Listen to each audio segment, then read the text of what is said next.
नमस्कार दोस्तों, स्वागत है आपका एक नई वीडियो में। दोस्तों मैं सचिन कुमार आप सभी का आपके अपने YouTube चैनल इंग्लिश एक्सपर्ट में आप सभी का मैं तहे दिल से स्वागत करता हूं। सो दोस्तों आज की वीडियो में हम लोग सीखने वाले हैं कि आप हिंदी नामों को इंग्लिश में कैसे लिखेंगे, कैसे पढ़ेंगे। आज की वीडियो में आपको सिखाने वाला हूं, तो आज की वीडियो को पूरा कंटिन्यू देखिएगा। मैं गारंटी के साथ कहता हूं कि आपको ये वर्ड समझ में आएंगे, ये शब्द समझ में आएंगे कि आप इनको इंग्लिश में कैसे लिखेंगे, कैसे पढ़ेंगे। आज के वीडियो में बिल्कुल आसान तरीके से आपको सिखाने वाला हूं, तो वीडियो को पूरा कंटिन्यू देखिएगा। आप अगर वीडियो छोड़ कर चले जाएंगे, आधा देख के चले जाएंगे, तो आपको कुछ भी नहीं समझ में आने वाला है, क्योंकि मैं आपको बिल्कुल आसान तरीके से सिखाता हूं इंग्लिश को पढ़ना। तो अगर आप थोड़ा देख के चले जाएंगे तो आपको कुछ भी नहीं समझ में आने वाला। तो वीडियो पूरा जरूर देखिएगा, और अगर आपको वीडियो पसंद आए तो लाइक करिएगा। और अगर आप हमारे चैनल पर पहली बार आए हैं तो चैनल को सब्सक्राइब करके बेल आइकन को ऑल पर सेलेक्ट कर लीजिएगा, जिससे जब मैं वीडियो अपलोड करूं तो सबसे पहले आपको नोटिफिकेशन मिलता रहे। तो सब्सक्राइब जरूर कीजिएगा। तो चलिए देखते हैं कि हम इनको इंग्लिश में कैसे लिखेंगे, कैसे पढ़ेंगे। चलिए देखते हैं। तो अगर आप कोई भी नाम हो हिंदी में लिखा हुआ है, तो अगर आप उसे इंग्लिश में लिखना चाहते हैं तो आपको दो चीज़ें याद करना बहुत ही ज़रूरी है। पहला तो आपको मात्राओं को सीख लेना होगा कि मात्राएं कैसे इंग्लिश में लिखी जाती हैं, कैसे पढ़ी जाती हैं, आपको इसको सीख लेना होगा। दूसरा आपको अक्षरों को सीख लेना होगा कि अक्षरों को इंग्लिश में क्या लिखा जाता है, कैसे लिखा जाता है। आपको यह दो चीज़ें याद करनी होगी। अगर आप यह दो चीज़ याद किए रहेंगे तो बहुत ही सरल तरीके से आप कोई भी हिंदी का नाम है तो आप उसे इंग्लिश में लिख सकते हैं, या फिर इंग्लिश में लिखा हुआ तो आप उसे हिंदी में भी पढ़ सकते हैं या फिर लिख सकते हैं। तो आपको ये दो चीज़ें याद करनी होगी। तो अगर आपको यही नहीं आता है, समझ में नहीं याद है, तो आप हमारे चैनल पर जाके वीडियोस देखिएगा। हमने यह वीडियो बनाया है कि मात्राओं को कैसे याद किया जाता है और अक्षरों को कैसे लिखा जाता है, हमने इसके लिए वीडियो बनाया है। तो आप जाके चैनल पर हमारे देख सकते हैं। तो चलिए देरी ना करते हुए हम इनको इंग्लिश में लिखना शुरू करते हैं। तो देखिए सबसे पहला शब्द लिखा गया यस। तो इसको इंग्लिश में कैसे लिखेंगे, तो एक चीज़ समझिएगा कि क से लेकर ज्ञ तक जो अक्षर होते हैं, क से लेकर ज्ञ तक जितने भी अक्षर होते हैं, उसमें अगर वह अकेले लिखा गया है तो उसके साथ आपको ए लगाना पड़ेगा। क्यों? जैसे यहाँ पर या है तो इसके साथ आपको ए लगाना पड़ेगा, स है तो इसके साथ आपको ए लगाना पड़ेगा, क है तो इसके साथ आपको ए लगाना पड़ेगा अगर अकेले है। अगर मात्रा नहीं है उसके साथ तो ए क्यों लगाना पड़ेगा भाई? ए इसलिए लगाना पड़ेगा क्योंकि क से लेकर ज्ञ तक जो अक्षर होते हैं, जितने अक्षर होते हैं, उसमें आ की ध्वनि इंक्लूड होती है। अगर आप उसे पढ़ते हैं तो उसमें आ की ध्वनि आती है, तो इसलिए ए लगाना पड़ेगा। और अगर उसके साथ मात्रा है तो आपको ए नहीं लगाना पड़ेगा। जैसे यहाँ पर देखिए ना के साथ आ की मात्रा है तो इसके साथ आपको ए नहीं लगाना पड़ेगा। यहाँ पर देखिए ना के साथ बड़ी की मात्रा है तो इसके साथ आपको ए नहीं लगाना है। केवल अगर अकेले लिखा गया है तो आपको ये लगाकर लिखना पड़ेगा, और अकेले नहीं है मात्रा है तो आप उस मात्रा को लिखेंगे। तो चलिए देखते हैं कैसे लिखेंगे, तो आपको अच्छी तरीके से ज़्यादा समझ में आएगा। जैसे या है तो आपको इसका इंग्लिश लिखना पड़ेगा वाई ए लिखना पड़ेगा। क्या लिखना पड़ेगा दोस्तों? वाई ए लिखना पड़ेगा। तो वाई ए से हो जाएगा या, और यस यस से हो जाएगा श। तो आप सोच रहे होंगे कि जब इसमें आ की ध्वनि आती है, इंक्लूड है, तो इसमें भी तो आ की ध्वनि इंक्लूड रहेगी। जी बिल्कुल रहेगी, लेकिन लास्ट वाले में आ की ध्वनि नहीं आती है। जब आप पढ़ेंगे कोई शब्द, लास्ट में जो है अक्षर, उसमें आ की ध्वनि नहीं आती है। आप पढ़िए, जैसे आप पढ़ेंगे कमल, तो आप जल्दी से पढ़ देना, लास्ट में आ की ध्वनि आती ही नहीं है। और इसको पढ़ेंगे कमल, तो इसमें आ की ध्वनि आ रही है इन दोनों में। तो आप लास्ट वाले में ए नहीं लगाएंगे, बाकी सभी अक्षरों के साथ आप ए लगाएंगे। जैसे कमल है तो का आपको लिखना पड़ेगा के ए, और माँ को आपको लिखना पड़ेगा यम ए, और ला का लिखना पड़ेगा यल। तो हो जाएगा कमल। यानी ए क्यों लगा रहे हैं? क्योंकि इसमें आ की ध्वनि इसलिए ए लगाया जा रहा है। अब आशा करता हूँ समझ में आया होगा कि हमने क्या बताया कि अगर कोई अक्षर है का से लेकर ज्ञ तक तो उसके साथ आपको ए लगाकर लिखना पड़ेगा अगर वह अकेले लिखा गया है।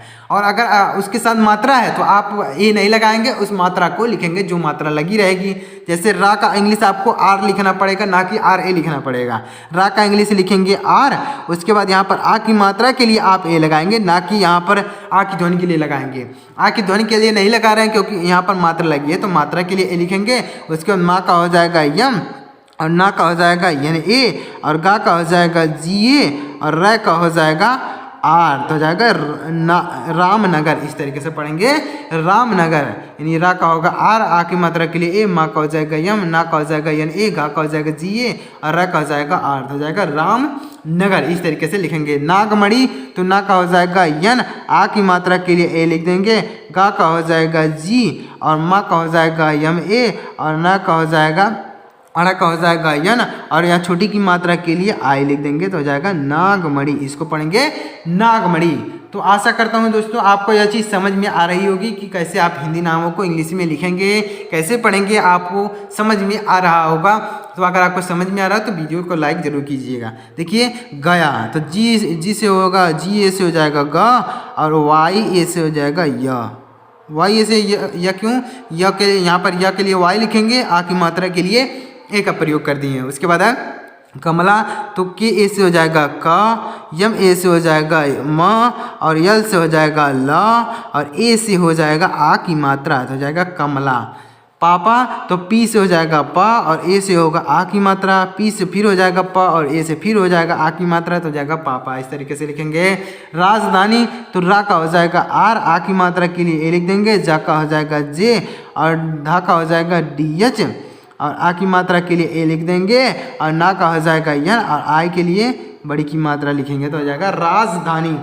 आप जानते होंगे कि अगर बड़ी की मात्रा लिखी होती है तो आप डबल ई का प्रयोग करते हैं।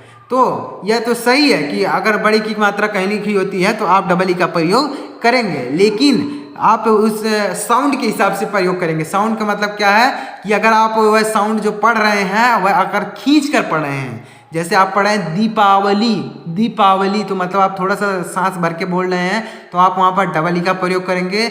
और अगर आप जल्दी में पढ़ दे रहे हैं तो आप आई का प्रयोग करेंगे। जैसे राजधानी तो आप जल्दी से पढ़ दे रहे हैं तो वहाँ पर आई का प्रयोग कर देंगे, और अगर आप थोड़ा खींच कर पढ़ रहे हैं तो वहाँ पर आप डबल ई का प्रयोग करेंगे। ऐसे अगर आप लिखेंगे तो आपका बिल्कुल सही होगा। अगर आप इस तरीके से लिखेंगे कि बड़ी की मात्रा है तो डबल ई लिख दिए तो वह गलत हो जाएगा। गलत नहीं होगा, सही होगा। अगर इस तरीके से लिखेंगे तो ज़्यादा सही होगा। आगे देखिएगा, अगला क्या है रमा तो आर ए से हो जाएगा रा और यम से हो जाएगा म, ए से होगा आ की मात्रा तो हो जाएगा रमा। करण तो देखिए यहाँ पर कोई मात्रा नहीं तो आपको ए लगाकर लिखना पड़ेगा। तो का हो जाएगा के ए और रा का हो जाएगा आर ए और यन का हो जाएगा न तो हो जाएगा करण। महाराज तो यम ए से हो जाएगा म, यच से हो जाएगा हा, ए से होगा आ की मात्रा, आर से हो जाएगा रा, ए से फिर होगा आ की मात्रा और जे से हो जाएगा जा तो हो जाएगा महाराज। रामायण तो रा से हो जाएगा आर, आ की मात्रा के लिए ए और माँ का हो जाएगा यम, आ की मात्रा के लिए फिर ए और या का हो जाएगा वाई और इसमें ए लगाएंगे क्योंकि यहाँ पर आ की ध्वनि इंक्लूड रहेगी। जब कोई मात्रा नहीं रहेगी तो आ की ध्वनि इंक्लूड रहती है। उसके बाद ना का हो जाएगा यन तो हो जाएगा रामायण। इस तरीके से लिखेंगे रामायण। अगला है राधा तो आर से हो जाएगा रा, आ की मात्रा के लिए ए लिख देंगे, धा का हो जाएगा डी एच और आ की मात्रा के लिए फिर लिख देंगे ए तो हो जाएगा राधा। पवन तो पा का हो जाएगा पी ए, वा का हो जाएगा वी ए और ना का हो जाएगा यन। ए लगा रहे हैं क्योंकि इसमें आ की ध्वनि इंक्लूड है इसलिए ए लगाया जा रहा है। रवि तो आर ए से हो जाएगा रा और वी से हो जाएगा व, आई छोटी की मात्रा के लिए आई का प्रयोग कर देंगे तो हो जाएगा रवि। अगला है किरण तो का से हो जाएगा के और छोटी की मात्रा के लिए आई लिख देंगे। उसके बाद रा का हो जाएगा आर ए और आड़ा का हो जाएगा यन तो हो जाएगा किरण। रानी तो आर ए से हो जाएगा रा, यन आई से हो जाएगा नी तो हो जाएगा रानी। गिरधारी तो जी आई से हो जाएगा गी, आर से हो जाएगा र, आर ए से हो जाएगा रा और डी एच ए से हो जाएगा धा, आर आई से हो जाएगा री तो हो जाएगा गिरधारी। इस तरीके से लिखेंगे गिरधारी। छवि तो सी डबल एच ए से हो जाएगा छ और वी आई से हो जाएगा वी तो हो जाएगा छवि। मिताली तो यम आई से हो जाएगा मी और टी ए से हो जाएगा त और यल आई से हो जाएगा ली तो हो जाएगा मिताली। दिवाली तो डी आई से हो जाएगा दी और वी ए से हो जाएगा वाह और यल आई से हो जाएगा ली तो हो जाएगा दिवाली। शिवराज अगला देखिए क्या लिखा गया दोस्तों, अगला लिखा गया शिवराज। सा का हो जाएगा यस एच और छोटी की मात्रा के लिए आई, वा का हो जाएगा वी ए और रा का हो जाएगा आर ए और जा का हो जाएगा जे तो हो जाएगा शिवराज। जीवधारा तो देखिए जा का हो जाएगा जे और बड़ी की मात्रा के लिए आप डबल ई लिखेंगे। जीव धारा थोड़ा खींच कर बोल रहे हैं तो इसलिए आप डबल ई का प्रयोग कर देंगे। और वा का हो जाएगा वी ए, और धा का हो जाएगा डी एच ए, और आ की मात्रा के लिए आर ए, तो हो जाएगा जीव धारा। बबीता तो बा का हो जाएगा बी ए, और वा का हो जाएगा वी, और छोटी की मात्रा के लिए आई, ता का हो जाएगा टी, तो हो जाएगा बबीता। रीता तो आर आई से हो जाएगा री, आर आर डबल ई लिखेंगे, क्यों? क्योंकि यहाँ पर थोड़ा सा खींच कर बोला है रीता रीता, तो आप थोड़ा खींच कर बोले इसलिए डबल ई का प्रयोग करेंगे। अगर आप जल्दी में बोल देते हैं तो आप आई भी लिख सकते हैं, कोई दिक्कत नहीं है। और टी ए से हो जाएगा तो जाएगा रीता। अब देखिए आगे दीपावली, तो दीपावली यहाँ पर देखिएगा आप डबल ई का प्रयोग करेंगे। डी से हो जाएगा द, और डबल ई का प्रयोग कर देंगे। और पी ए का हो जाएगा पा, और वी ए से हो जाएगा वा, यल आई से हो जाएगा ली, तो हो जाएगा दीपावली। कीमत तो का हो जाएगा कि, और यहाँ पर डबल ई लिखेंगे क्योंकि यहाँ पर हम थोड़ा खींच कर बोले कीमत कीमत, तो आप डबल ई लिखेंगे। उसके बाद माँ का हो जाएगा यम ए, और ता का हो जाएगा टी, तो जाएगा कीमत। आदिवासी तो आ का हो जाएगा डबल ए, और डी आई से हो जाएगा डी, और वी ए से हो जाएगा वाह, और एस आई से हो जाएगा शी, तो जाएगा आदिवासी। बीवी तो बी आई से हो जाएगा वी, और बी आई से हो जाएगा बी, तो हो जाएगा बीबी। इस तरीके से लिखेंगे। यहाँ पर वी लिखिएगा या फिर बी भी लिखिएगा, दोनों सही होगा। इस तरीके से अगर रहेगा, यहाँ पर बा रहेगा तो बी लिखिएगा, अगर वा रहेगा तो वी लिखिएगा, दोनों सही हो जाएगा। देखिए शिवम तो एस एच आई से हो जाएगा शी, और वी ए से हो जाएगा व, और यम से हो जाएगा म, तो हो जाएगा शिवम। सरकारी तो एस ए से हो जाएगा श, आर से हो जाएगा र, और के ए से हो जाएगा क, आर आई से हो जाएगा री, तो हो जाएगा सरकारी। इस तरीके से लिखेंगे। मनिहार तो यम ए से हो जाएगा म, और यन आई से हो जाएगा नी, एच ए से हो जाएगा हा, आर से हो जाएगा र, तो जाएगा मनिहार। पिता तो पी आई से हो जाएगा पी, टी ए से हो जाएगा त, तो जाएगा पिता।